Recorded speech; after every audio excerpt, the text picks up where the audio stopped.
Stane Šinkovec je imel velike zasluge za izgradnjo nove tekstilne šole na Primskovem leta 1956, saj je imela le-ta pomemben del pri strokovnem tekstilno-tehnološkem izobraževanju.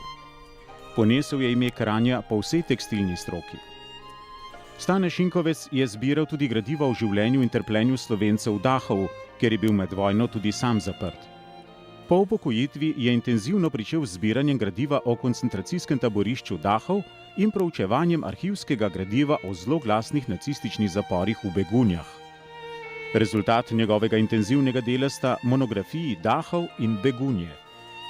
Monografiji sta zgodovinski študiji, ki sta istočasno tudi opomin mladim rodovom in vsem generacijam, kako se nek režim ne sme dvigniti nad ljudi v lastni državi, kaj šele ogrožati druge narode, kar je gospod Šinkovec tudi nazorno prikazal. Oče je bil človek izredno trdnega značaja, verujoč v ideale, ki si jih je zadal že v rani mladosti. Po drugi strani pa izredno navezan na svojo družino in na svoje mesto Kranj, v katerem je prebil praktično celo življenje.